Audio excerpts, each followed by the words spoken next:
Hello friends, welcome to सफलता मंत्र। दोस्तों 69,000 शिक्षक भर्ती जो कि शुरू से लेकर अभी तक चर्चाओं में बनी हुई है। एक बार फिर से 69,000 भर्ती को लेकर के एक बड़ी अपडेट आ रही है। आज सुबह से ही काफ़ी जो शिक्षक चयनित हो चुके हैं, बीएड किए हुए थे, उनको लेकर एक बड़ी अपडेट आ रही है। और कहा जा रहा है, बार बार व्हाट्सएप पर मैसेज सब लोग कॉल कर रहे हैं कि क्या 69,000 से बीएड बाहर हो रहा है। तो दोस्तों सबसे पहले आपको बता दें, घबराने की कोई ज़रूरत नहीं है। अभी तक ऐसा कोई भी ना ही कोई कोर्ट का ऑर्डर आया है, ना ही ऐसी कोई अपडेट है कि बीएड को बाहर किया जा रहा है। तो जो भी खबरें आ रही हैं बिल्कुल ही गलत हैं।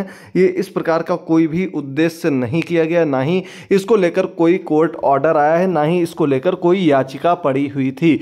सिर्फ और सिर्फ इतनी सी बात है कि आगे से भर्ती में बीएड को प्राइमरी में ना लिया जाए, इसको लेकर कोर्ट का आदेश आया, जिसको हम चलिए आगे चलते हैं, देखते हैं। तो सबसे बड़ी बात है कि आप लोग परेशान होना छोड़ दीजिए। अभी तक ऐसी कोई भी सूचना नहीं है जिसमें कि ये कहा गया कि बीएड बाहर होता है। तो आपको बता दें दोस्तों, सितंबर में एनसीटी ने एक नोटिस भेजा था सभी राज्यों को कि आप अपने जो राज्य के चयन प्रक्रिया होती है उसमें संशोधन कर लीजिए, और उसमें संशोधन करके प्राइमरी के लिए जो बीएड डिग्री है उसे वैलिड से हटा दीजिए। यानी कि अब वो प्राइमरी में वैलिड नहीं। आपने सीटेट वगैरह में देखा होगा फॉर्म फिल में, अब बीएड बिल्कुल नहीं आता है प्राइमरी के एलिजिबिलिटी के जो फॉर्म फिल किया जाता है उसमें। तो अभी तक सभी राज्यों ने अपने अपने प्रदेश में रूल्स चेंज कर लिए, लेकिन उत्तर प्रदेश में जो है वो अभी तक इस प्रकार के जो चेंजमेंट करने थे वो नहीं किए गए, जिसको लेकर ये कोर्ट ने आदेश दिया है कि जो भी एनसीटीई के गाइडलाइंस हैं, जो जल्दी से उन्होंने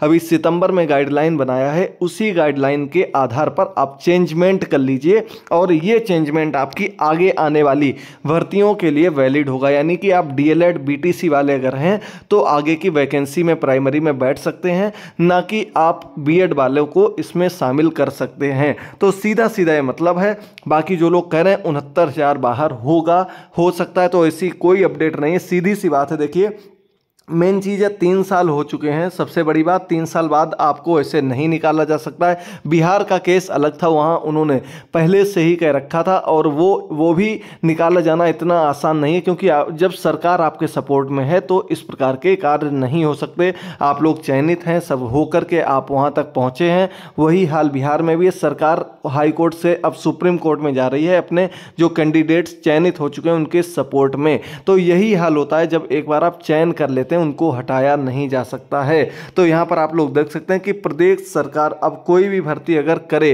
तो वह एनसीटी की गाइडलाइन को फॉलो करे, जो सितंबर 23 में आई है सर्वोच्च न्यायालय के आदेश के क्रम में संशोधन के पश्चात। यानी कि अभी जो सुप्रीम कोर्ट का ऑर्डर आया था बीएड को बाहर करने के लिए, जो आपकी राजस्थान बिहार की वैकेंसी के पहले आया था, इसी के आधार पर का एनसीटी ने संशोधन करके गाइडलाइन सभी राज्यों को भेज दिया था कि आगे की वैकेंसीज में बीएड मान्य नहीं होगा। सिर्फ उसी को लेकर ये कोर्ट ऑर्डर किया गया है। 69,000 से संबंधित कोई ऑर्डर नहीं किया गया है, ना ही कोर्ट ऑर्डर में कहीं ये लिखा है कि 69,000 को इससे निकाल दिया जाए। तो बिल्कुल भी परेशान होने की जरूरत नहीं है। आप लोग देख सकते हैं कि इस आदेश ने 23वें संशोधन के आधार को ना छेड़ने पर जो टिप्पणी की है, उस आधार पर बीएड 69,000 में और अधिक सेफ हुआ है, ना कि बाहर। तो इसलिए दोस्तों आप परेशान मत होइए। बहुत अच्छी, ऐसी कोई परेशान होने की खबर नहीं है। अपनी अच्छे से जो बच्चों को पढ़ाते हैं वो तैयारी करिए, पढ़ाते रहिए। मिलते हैं अगली क्लास में, तब तक के लिए थैंक यू दोस्तों। Good bye, take care.